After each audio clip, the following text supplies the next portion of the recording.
갈멜산에서 엄청난 영적 전쟁이 있었습니다. 바알 선지자들, 아세라 목상을 섬기는 선지자들. 자, 이 850명과 막대결을 하는데 말입니다. 이건 생명 걸고 하는 싸움입니다. 여기서 지면 엘리야의 목숨은 보장을 할 수가 없는 것입니다. 자, 엘리야는 혼자 외롭게 투쟁합니다. 여기 뭐 누가 있었던 것 같지 않아요. 무슨 뭐 옆에서 특별하게 거두는 수제자들이 있었던 것 같지는 않습니다. 엘리야는 거의 죽을 때까지 혼자 사역했던 사람입니다. 엘리야가 그렇게 무상 숭배자들하고 그 제단에서 싸움을 벌일 때 하늘에서 불이 떨어져 가지고요, 내가 믿는 하나님은 산 하나님, 진짜 하나님인 것을 증명을 해냈습니다. 자, 이때일세 엘리야는 기손 시냇가에 내려가 가지고 전부가 다 우상 숭배자 선지자들을 죽여버렸습니다. 지금 상당히 흥분되어 있고 격양되어 있는 엘리야였습니다. 자, 자기 밑에 비서를 불러가지고 넌 빨리 아합에게 올라가서 아합에게로 가서 큰 비가 내릴 거라고 아뢰어라. 이게 지금 비가 떨어져서 얘기한 것이 아닙니다. 그러고 나서 바로 엘리야는 산꼭대기에 올라가서 무릎 사이에다가 머리를 수도 없이 들어갔다 나갔다 들어갔다 나갔다 하면서 그냥 간절히 기도하는 겁니다. 이렇게 엘리야는 항상 벼랑 끝에 자기를 세우는 사람이에요. 그렇게 안 해도 되는데, 그건 뭐 때문에 아합이 무슨 대단한 회개를 했다고, 그가 뭐 그렇게 하나님 이뻐하는 사람도 아닌데도 불구하고 엘리야는 다 거두고 가고 싶은 거예요. 이스라엘 백성도 다 거두고 우상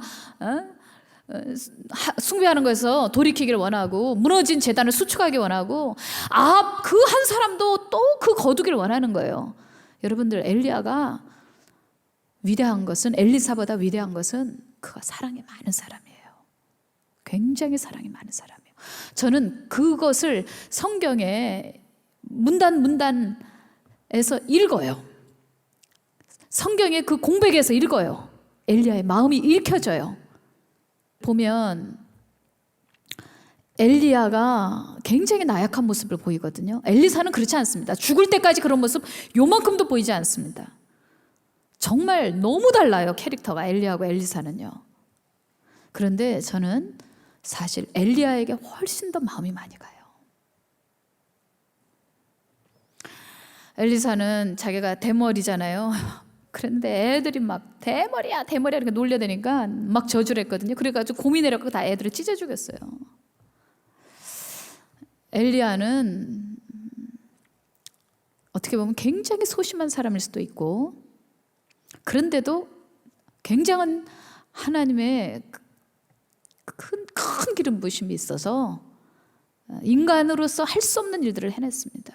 그런데도 불구하고 나약해질 때는 평범한 인간 이하의 모습을 보입니다. 저 사람은 선지자 맞아? 그런 생각이 들 만큼, 저 사람이 그렇게 능력자 맞아? 그런 생각이 들 만큼 말입니다.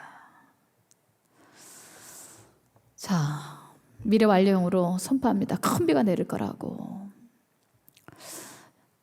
여러분들, 하나님은요, 엘리야에게 미리 말씀하셨습니다. 예언하셨어요. 그 전에 이제 가뭄이 해갈될 거라고. 근데 그것을 누구의 기도를 통해서 해결하냐면 엘리야의 기도를 통해서 해결하시는 겁니다.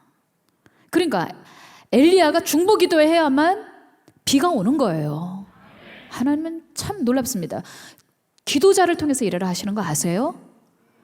하나님은 그냥 능력이 있으세요. 선지자들 다 치우고 목사 치우고 그냥 일하실 수 있어요. 근데 하나님은 그런 방식으로 하지 않습니다. 하나님의 일하는 방식은 중보하는 자들을 통하여 기적을 나타내시고 그리고 영광을 받으십니다.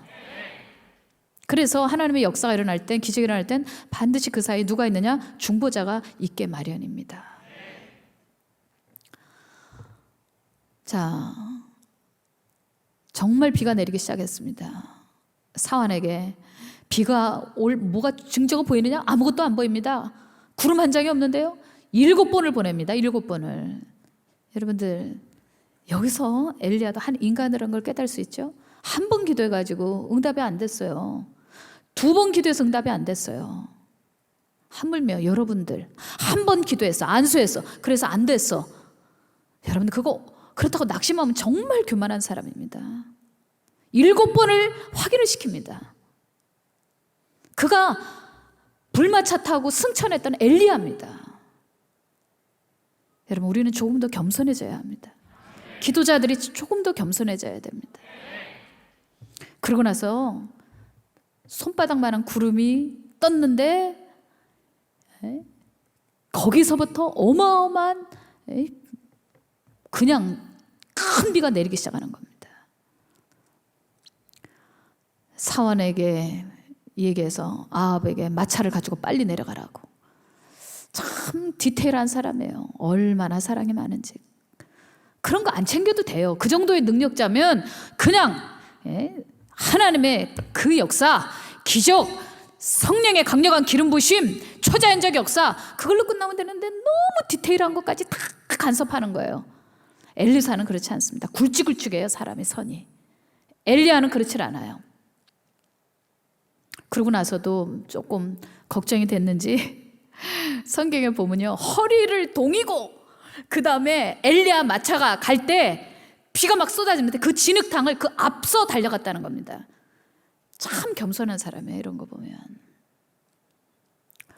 성경 보면 약간 초자연적인 것 같아요. 엘리야가 어떻게 아합보다 늦게 갔는데 그 마차를 뛰어넘어서 그 앞에 앞장서 갖고 달려갔는지 모르겠어요. 마차를 타고 간 것도 아니고. 여러분 그림이 떠오릅니까? 굉장히 재밌죠. 우랑바리 나발이 웃따랐다 뿌따랐다 브라냐 손오공인가 축지법을 썼나? 그거 잘 모르겠어요. 그러나 저는 엘리야의 사랑이 느껴져요. 엘리야는 굉장히 사랑이 많은 사람이에요. 자, 그런데 말입니다. 아합이 자기 아내 이세벨에게 꼼짝을 못하는 사람이에요. 이세벨에게 그 얘기를 했더니 이 아내가 지진이 일어난 겁니다. 막 부들부들 떠는 겁니다. 당장에 내일 이맘중에 내 사람들 죽인 것처럼 너도 공개 처형하리라, 죽이리라 그러는 겁니다. 참 아합 보면 찌질해요. 자, 여기서 엘리야가 그동안에 힘썼던 그 열정 갑자기 기가 팍 꺾이는 겁니다. 피곤이 몰려오는 겁니다. 엄청난 피곤이 몰려오는데 탈진이 오기 시작한 거예요. 마치 삼손도 나귀뼈로 블레 사람 1천을 그렇게 때려잡고 나서 탈진이 왔었거든요. 그때 부르짖어 기도할 때 샘이 이렇게 터졌거든요. 이게 하나님의 사람들이 큰 일을 하고 나서 혹은 내가 기대한 만큼 되지 않았을 때, 그랬을 때 사실 그런 정신적인 탈진이 옵니다. 몸이 꼭 피곤해서가 아닙니다. 기대한 것만큼 이루어지지 않았을 때, 이럴 때 하나님의 종들은 엄청난 그 쇠약이 찾아옵니다. 갑자기 머리가 하얗게 백발이 되는 것 같은 느낌? 저도 그런 경험이 몇 번 있었어요. 목회하면서 사우디에서 선교사로 있었을 때도 그랬고 돌아와서도 그랬었고.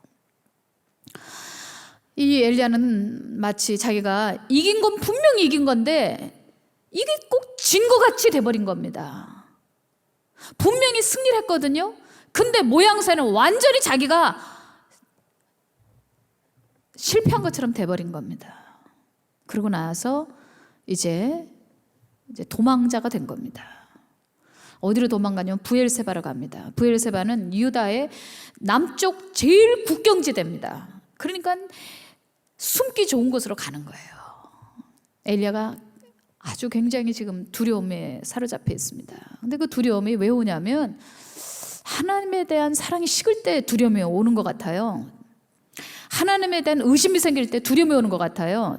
저의 경우는 그래요. 엘리야야 뭐 제가 뱃속에 안 들어가 봤으니까 잘 모르겠지만 엘리야 속에서도 갑자기 이렇게 사람이 두려워지기 시작했던 것 생각해 보세요. 갈멜산의 대기를 생각을 해보세요. 정말 이 사람은 굉장한 용기의 사람입니다. 그런데 이세벨의 한마디에 두려움이 오기 시작한 겁니다. 그거 왜 그러냐면 바로 하나님과의 관계에서 이상 신호가 온 거예요. 엘리야가 하나님이 정말 나 사랑하시나? 진짜 내가 하나님만 보고 열심으로 특심으로 이렇게 한 일인데, 주님 사랑해서 한 일인데 왜 끝이 이렇게 끝나는 거지? 어떻게 이럴 수 있지? 갑자기 살아있는 하나님을 증명해내던 그가 자기 스스로에게서부터 하나님에 대한 신뢰가 무너지기 시작하는 것입니다. 거기서부터 엄청난 나약한 것이, 쇠약한 것이 그를 괴롭히기 시작하는 겁니다. 그러자 그 끝이 뭐냐면 죽여주소서, 죽고 싶다는 겁니다. 진짜 자기가 죽어야 될 1000가지 5만 가지 이유가 막 떠오르기 시작하는 겁니다. 나는 선지자도 아니야, 나는 하나님께 영광을 못 돌렸어, 아합이 저렇게 이세벨이 날 죽이려고 하니까 백성들이야 다시금 우상을 섬기고 무너진 제단 수축했다고 나는 생명 걸고 했는데 다시 우상 숭배하겠지? 내 사역은 처음부터 희미했어. 그렇지, 내까짓 게 뭐 할 수 있나? 한없이 나약해지는 엘리야였습니다. 자, 이럴 때 여호와의 사자가 나타나서 그를 어루만져 줍니다. 여러분들, 이게 하나님의 마음이에요. 엘리야를 어루만지면서 너 지금 호렙산까지 가야 되는데 너 이렇게 안 먹으면 쓰러진다.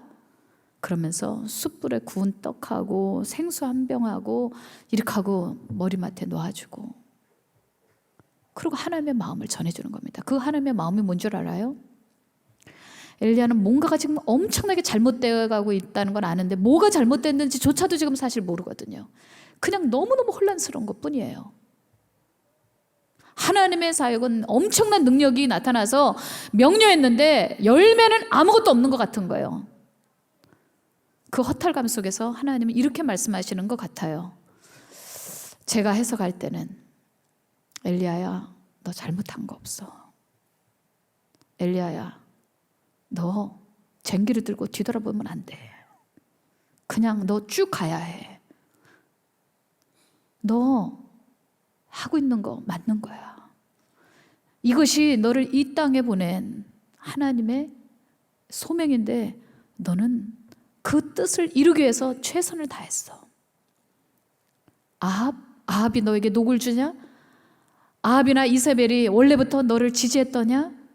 왜 그들 한마디에 네가 이렇게 다 키가 꺾여가지고 이렇게 허망한 소리 죽여달라고 저의 생명을 취하소서 이런 이야기를 하느냐?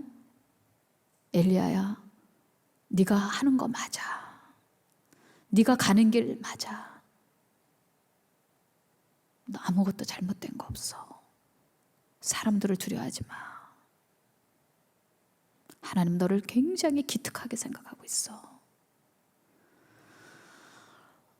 땀이 숭숭 배어있는 그 엘리야의 머리카락을 한 올 한 올 만져주는 그 천사의 매만짐 속에서 하나님의 신이 정말 엘리야에게 감동이 돼서 다시금 힘을 내서 호렙산으로 올라갔습니다. 근데 호렙산에 올라갔는데 하나님께서 바람 가운데서도 계시지 아니하시고 지진 가운데서도 계시지 아니하시고 그리고 불 가운데서도 계시지 아니하시고 세미한 소리 가운데 주님이 계셨고 말씀하셨습니다. 그때 주님께서 말씀하시기를 엘리야는 저밖에 없습니다. 하나님 저만 남았습니다. 하고 울먹이니까 아니다. 바알 앞에 무릎 꿇지 않은 7천을 내가 남겨두었다. 그렇게 말씀하셨습니다. 전에는 제가 이 성경을 이렇게 해석했었습니다. 엘리야가 참 교만하구나. 이렇게 자기 의의가 강한 사람이구나 그랬는데 저는 어젯밤에 이 성경을 읽다가 정말 많이 울었어요. 요즘은 하나님은 제 눈에서 항상 장마비가 흐르는 것 같아요. 저는 이 말씀이 이렇게 부딪혀 오는 겁니다.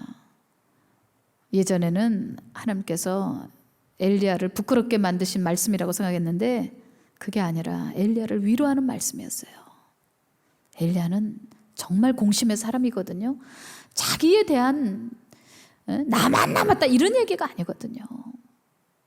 그것 때문에 가슴 아리하면서 울고 있는 거거든요. 얘야, 엘리야야, 너를 모델 삼고 엘리사와 같은 자를 포함해서 7천 명이 남아있는 거야. 그들이 그렇게 버티고 있는 이유는 뭔 줄 알아? 엘리야, 너 때문이야.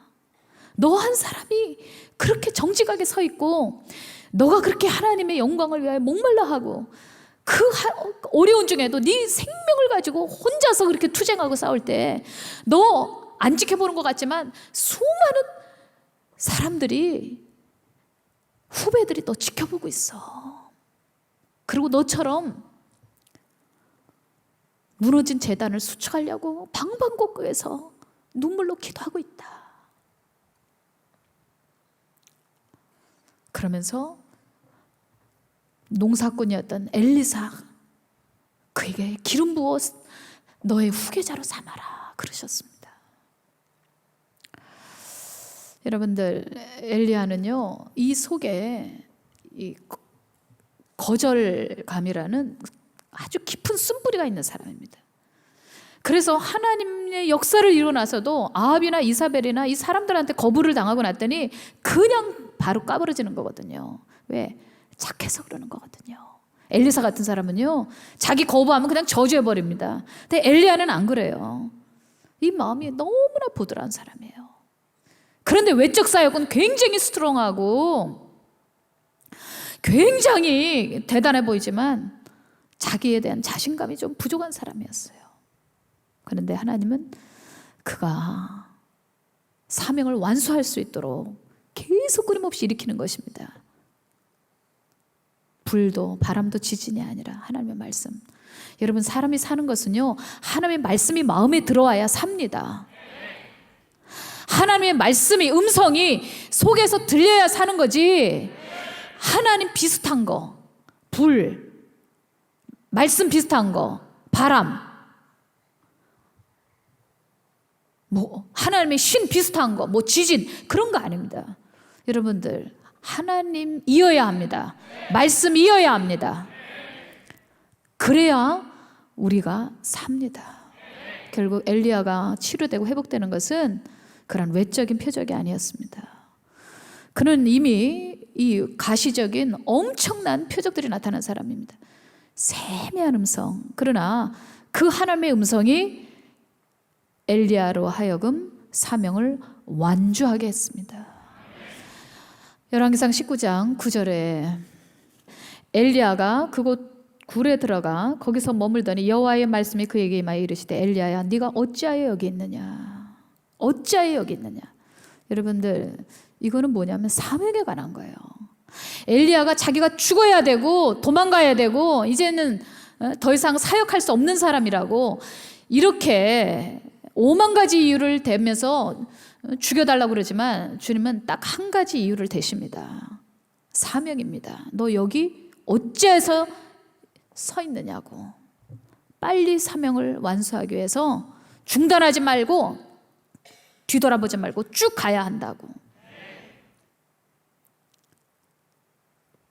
예후로 왕도 세우고 엘리사도 선지자로 세우고 사명을 완수하라는 겁니다.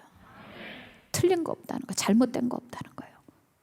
사람들은, 세상이라는 건 원래 그렇게 변덕스러운 거라는 거, 사람은 의지할 만한 것이 되지 못한다는 거, 특별히 왕 아합, 여왕 이사벨, 대단한 것 같지만 하나님 나라에서 보면 조막선도 안 되는 사람, 그 사람들의 말에 의해서 휘청이지 말라고, 네 사명을 완수하라고. 그때부터 엘리야가 다시 자기의 모습을 찾기 시작합니다. 원래의 엘리야의 모습 있잖아요. 그 모습으로 다시 회복이 되는 것입니다. 여러분들, 괜찮습니다. 엘리야는, 또 여러분은 사랑이 많은 사람이니까요. 능력이 많으냐 그게 중요한 게 아니라 하나님에 대해서 사랑이 많으면 되는 거예요. 영혼에 대한 사랑 많으면 되는 거예요. 제가 하나 간증할게요. 언젠가 사역을 하다가 저도 이렇게 탈진에 이른 적이 있었습니다. 그때가 2010년도 3월 달이었는데 강단에서 이렇게 엎어져서 기도하는데 정말 엘리야 같은 기도만 나오는 거예요. 능력도 없으면서.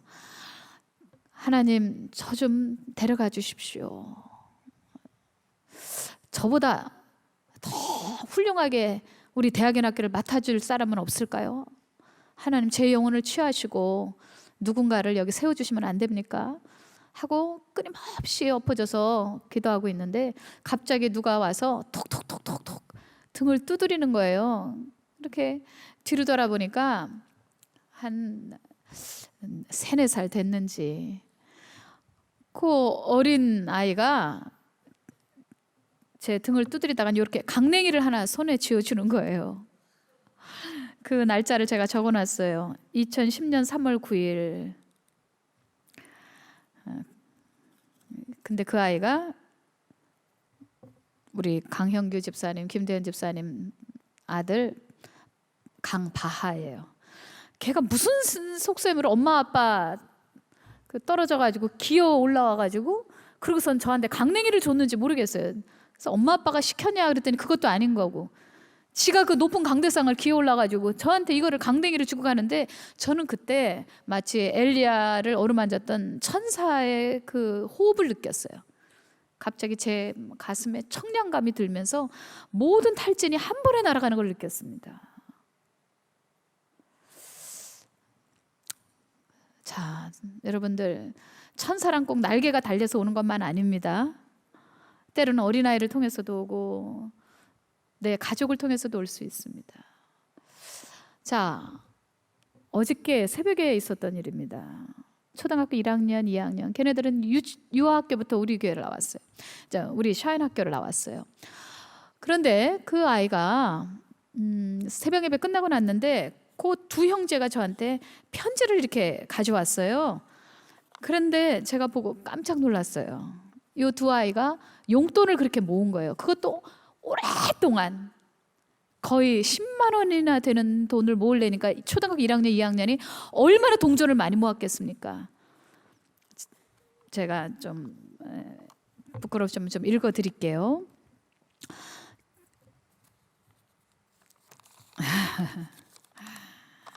이제 1학년짜리예요. 안녕하세요. 저는 정아무개입니다. 새벽 예배 때마다 하나님의 말씀을 잘 알려주셔서 고맙습니다. 옛날에 목사님께서 화장품 살 돈이 없어서, 제가 옛날에 파출부 생활할 때 미국에서, 그러니까 벌써 꽤 오래 전이죠. 몇십 년 전이죠. 그때 돈 없어서 맨얼굴로 다녔다, 이제 그런 그 간증을 한 적이 있어요, 새벽에. 근데 얘네들이 새벽 기도를 나오니까 들었던 것 같아요. 목사님께서 옛날에 화장품을 살 돈이 없어서 화장품을 사드린다고 대답을 못했습니다. 말은 이어지지 않지만 이제 1학년이 쓴 글이에요. 예준 형과 또 용돈을 많이 모아서 이제는 목사님의 화장품을 살 수 있어요. 목사님이 좋아하시는 화장품을 몰라서 백화점에서 화장품을 살 수 있는 상품권을 드립니다. 기쁘게 받아주세요. 사랑해요, 목사님. 또 그 형아 2학년짜리가 3학년짜리가 또 썼네요. 목사님, 저는 3학년 정아무개입니다. 제가 10살이 되고 나니 갑자기 부끄러움이 많아져서 오늘 새벽에도 완전히 순종을 못했습니다. 이제 아멘을 못했거든요. 제가 이렇게 시켰는데, 하지만 이제부터는 순종을 위해 부끄러움도 이겨낼 것입니다. 언제나 우리들을 사랑해 주셔서 감사합니다. 이제부터 완전한 순종을 하겠습니다. 새벽 예배도 많이 나오겠습니다. 목사님 사랑합니다. 여러분들, 그냥 여러분들은 생각할 때 이 꼬마가 기특하구나 그렇게 생각할 수 있을지 모르지만, 저는 요즘에 제 속에서 일어나는 것을 알기 때문에 이것이 정말 천사의 편지 같았어요. 정말 천사의 편지 같았어요. 제가 우리 대학연 학교에 이렇게 13주년을 맞이하고 특별히 다음 세대에 대해서 우리가 미래 신도시에 샤인학교, 그다음에 땅끝의 아이들, 그다음에 카타콤 제너레이션, 이제 다음 세대를 기다리면서 마지막 때 경건의 훈련을 할 그런 아이들을 일으켜야 하는데, 저는 이제 마음을 그 미래 신도시에는 초등학교로 다 낮춰버리거든요. 중학생 아주 어릴수록 그런 아이들을 직접 이제 그 목양에 포커스를 더 낮춘 겁니다. 요즘 아이들이 그런 아이들이 이미 대학교 수준처럼 머리가 돌아가니까요. 그렇게 하고 결심을 했는데 갑자기 제 속에서 자신감이 떨어지는 거예요. 가만, 나는 지금까지 청년 대학생 사역을 했는데 내가 할 수 있을까? 이런 아이들에 대해서 내가 전문성이 있나? 물론 미국에서 기독교 교육학을 공부를 했으니까 그래, 누구보다 잘 알고 있다고 생각하지만 이미 제가 많이 그 지식도 잊어버렸고 자신감이 막 떨어지는 거예요.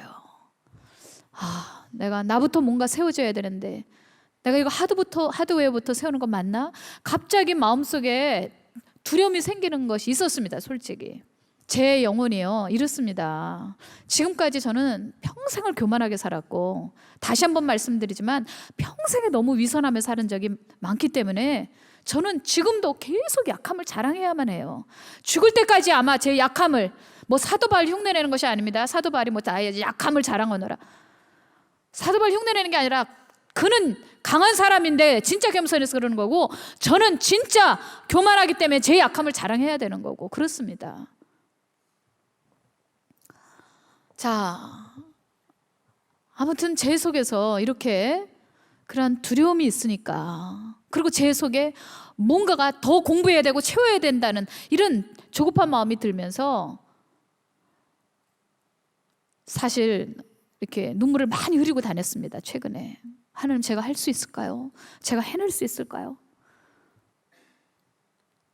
그 아이들을 놓고 제가 정말 주님이 부르신 그 부르심을 완수하고 갈 수 있을까요? 막 이런 마음이 있습니다. 그랬는데 어제 이 두 꼬마가 와가지고 이걸 편지를 줄 때 저도 모르게 막 눈물이 펑펑펑 쏟아졌어요. 그래서 그 두 아이를 끌어안고 이렇게 말했습니다. 너희들 꼭 내가 리틀 요한 웨슬리로 만들어줄게. 내가 너희들을 실망시키지 않을게. 내가 좋은 목사가 될게.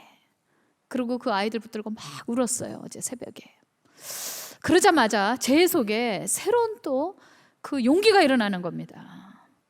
엄청난 또 제 속에 또 한 번 이렇게 맑게 벗겨지는 느낌, 씻겨지는 느낌, 하염없이 나약해졌던 제 속에 또 한 번 어떤 주님이 주시는 그 강함이 일어나는 느낌, 참 어제 그래서 행복했습니다.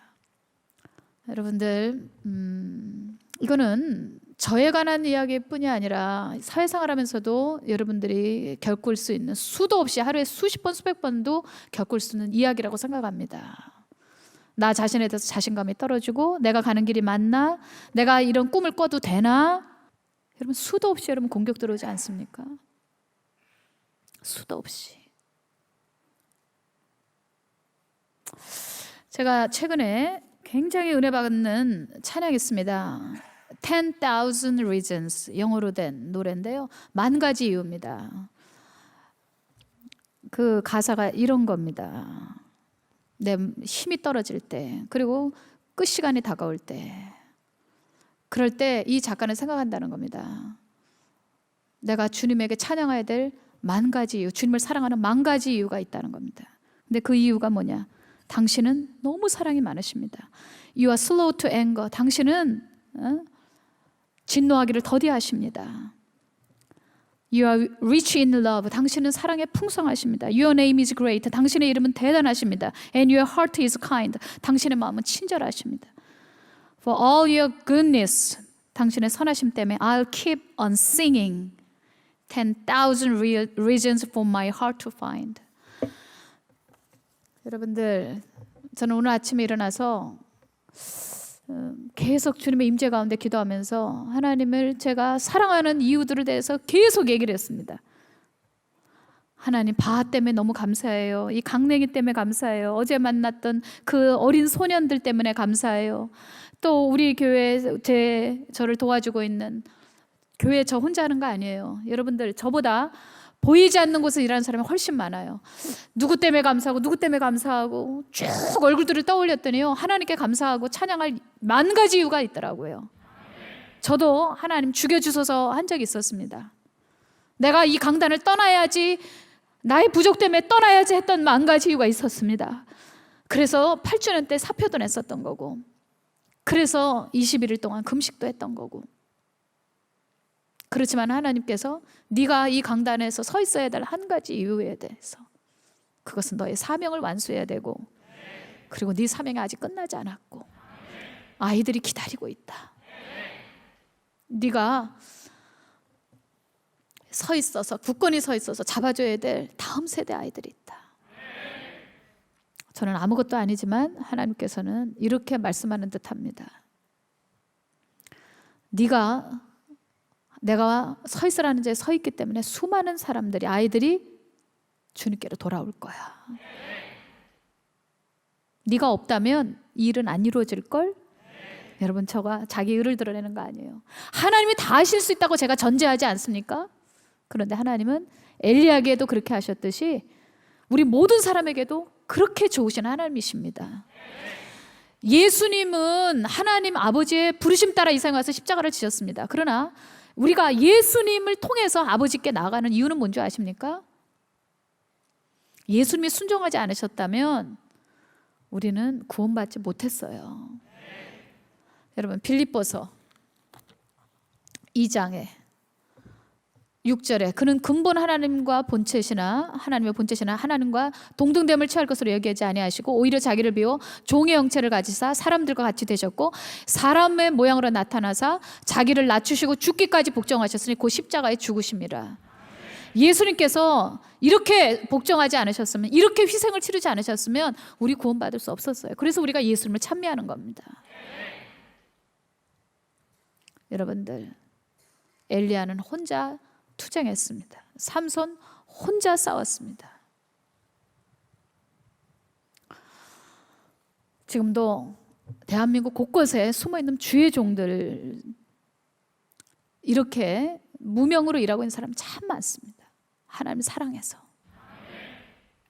여러분들, 이 가운데도 숨어있을 것입니다. 우리가 알지 못하는 무명의 사람인데 각별하게 하나님이 기특하게 여기는 사람이 있을 것입니다. 여러분들이 자기 자리를 견고하게 지키십시오. 교회에서 자기 자리를 견고하게 지키십시오. 사명의 자리를 견고하게 지키십시오.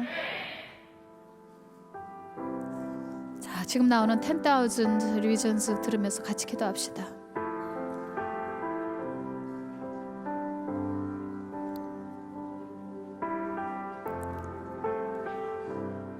저는 이 찬양을 들으면서 요즘에 거의 눈물로 삽니다.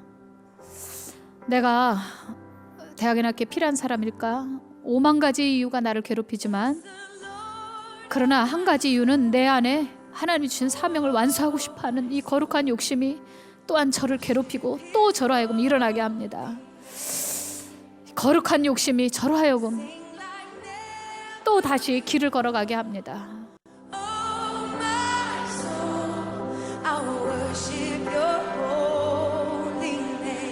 성령이 감동하는 분들 일어나서 기도하세요. 내가 도망가고 싶어하는 만 가지가 이유가 있지만 하나님을 찬양해야 될 만 한 가지의 이유가 있습니다. 사탄아 물러가라, 사탄아 물러가라. 내가 하나님을 찬양하는 이유는 만 한 가지의 이유가 있다. 나는 10,000번 넘어졌어도 11,000번째 일어날 것이다.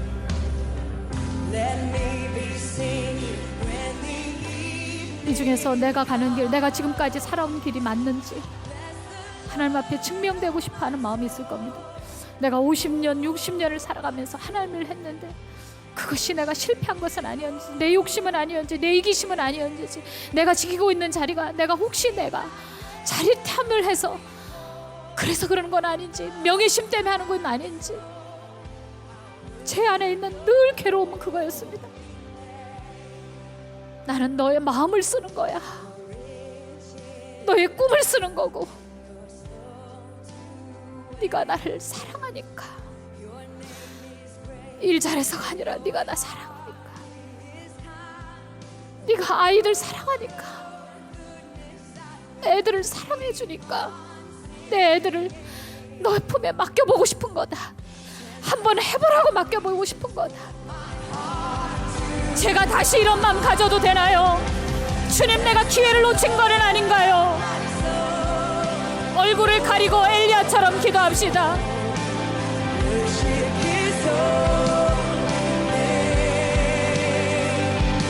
Sing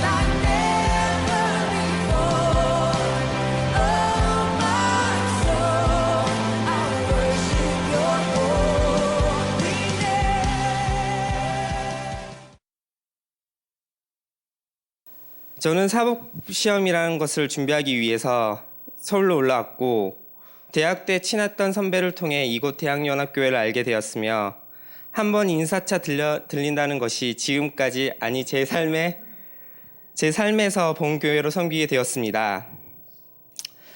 작년 이때쯤 제 생활비는 10만 원 남짓이었습니다. 서울 반값이며 학원비며 지원해 주신 부모님께 주시는 이 돈은 제게 정말 소중한 돈이었습니다. 그렇기에 단순한 간식보다는 하나님께 드리고자 많은 노력을 했었습니다. 하지만 매번 못할 때가 많았지요. 10만 원은 작은 돈은 아니었지만 한 번은 민법 교과서와 같이 문제집을 사곤 했을 때에는 2주 동안 10,000원으로 버텨야 될 때가 있었습니다. 이게 계획하고 샀어야 됐는데 제가 그냥 이렇게 샀더니 10,000원만 남았기에 제가 그때 10,000원만 남았을 때 곰곰이 생각이 들더군요. 제가 사는 이 신림동에서 건대까지 갔다 왔다 해야 되는 차비를 생각해 볼 때 자칫 잘못하면 교통비가 없어서 이곳에 못 오게 될까 걱정이 되었습니다. 그래서 저는 그 즉시 교통카드에 10,000원을 충전시켰지요. 그리고 주일이 되었고 주일 아침 일찍 일어나 교회 갈 준비를 했습니다. 근데 그제서야 제가 한 주 동안 드릴 헌금을 준비하지 않았음을 이제 알게 되었습니다. 바보처럼 10,000원을 죄다 넣은 것이 참 가슴이 아프더군요. 그래서 하나님께 기도했습니다. 주님, 저 헌금하고 싶습니다. 기도하며 방 바닥부터 모든 호주머니를 뒤지기 시작했습니다. 한참 뒤진 뒤에쯤에 책꽂이 가운데 700원이 있더군요. 700원을 쥐었다 폈다 하며 교회로 나갔습니다. 이윽고 봉헌 시간이 되었고 저는 속으로 성경에 있는 과부 아주머니처럼 소리는 내지 말아야겠다 싶어 조심스럽게 봉헌 봉투에 넣었습니다. 근데 제 귀에 들리더군요. 선명한 동정소리. 분명 주변은 안 들렸지만 제 귀에만 들렸었습니다. 눈물이 핑 돌더군요. 창피했기보다는 기쁨이었습니다. 주님 들리시죠? 가부의 종잣돈을 받으시는 주님, 이것이 제 전 재산이네요. 아시죠, 주님? 언제 또 제가 지금처럼 전 재산을 바치겠습니까? 아니요. 제 믿음이 지금 약하지만 그때 됐을 때는 제 모든 것을 바칠 수 있도록 그 믿음 허락해 주세요. 그리고 계속 기도해 나갔습니다. 하나님, 저도 헌금 드리고 싶습니다. 양은 중요하지 않지만 그래도 저도 좀 드리고 싶습니다. 주님, 제 마음 아시죠? 한참 그렇게 기도했을 때 문득 통장을 확인해 보고 싶다는 생각이 들더군요. 아침까지만 해도 0원이었던 통장에 40만 원이 들어와 있더군요. 뭐랄까 놀랍기보다는 뭔가 당연하다는 생각이 들었었습니다. 근데 그 보낸 사람을 봤더니 대학교 때 함께 기도했던 형이 취업한 후에 하나님의 응답이라며 매달 10만 원씩 제게 보내려고 모았던 돈을 오늘 보냈다는 것이었습니다. 우선은 바로 11조와 감사원금을 뽑아 7만 원을 성경책에 두었지요. 그때만 해도 700원에서 7만 원이라니. 그리고 나서 필요했던 문제집들을 샀습니다. 그리고 금요 예배 때 기도 중에 문득 생각이 든 사람이 있었습니다. 저와 같이 돈이 부족해서 문제집을 사지 못해 고민했던 그 시험을 준비했던 학생이 생각이 나더군요. 저는 이따 종종 맛있는 걸 사 먹으려고 남겨두었던 돈이었지만 그냥 꾹 참고 서점으로 바로 달려갔습니다. 그리고 그 문제집을 샀고 그분에게 이것은 하나님이 주시는 것이니 제게 감사하지 마시고 하나님을 아시고 그리고 제가 만난 하나님에 대해서 전했습니다. 그리고 그 뒤에 밥을 같이 먹으면서 노아 얘기부터 시작해서 여러 가지 성경들 얘기를 많이 전하게 되었었습니다. 그리고 몇 주가 흐른 뒤에 아마도 4월 초쯤이었을 것입니다. 제가 늦은 밤까지 공부하고 나서 허기진 배를 이끌고 마트로 들어갔지요. 무엇을 살까 고민하던 저는 문득 제 눈에 아몬드와 호두가 들어간 견과류 과자를 발견했고 그 두 봉지를 얼른 잡았습니다. 근데 그 순간 가격표가 제 눈에 들어왔고 1,500원이라는 숫자는 제가 다시 그것을 제자리에 놓게 만들었습니다. 그리고 걸어 나오는 밤하늘, 그 고요한 밤하늘을 바라보며 주님께 기도했습니다. 주님, 저는 돈이 없어서 산 게 아니고요. 돈이 없어서 못 산 게 아니고요. 아까 보셨죠, 주님? 카운터에 그 긴 줄, 너무 길어서 기다리가 지쳐서 안 산 거예요. 그러니 주님, 가슴 아파하지 마세요. 그러니까 저도 하나도 안 아픕니다. 그때 문득 감사와 기쁨이 넘쳤습니다. 대학교 때 과외며 장학금이며 프로젝트비며 부족한 없이 그리고 용돈도 넉넉해서 작은 것에 감사보다는 당연시 여겼었는데 지금은 무엇보다도 하나님과 그 어느 때보다 친밀하고 그리고 하나님께 기도하는 제 자신을 보며 참 기쁨이 넘쳤습니다. 그리고 며칠 뒤 제가 공부하는 독서실에 한 소포가 날라왔습니다.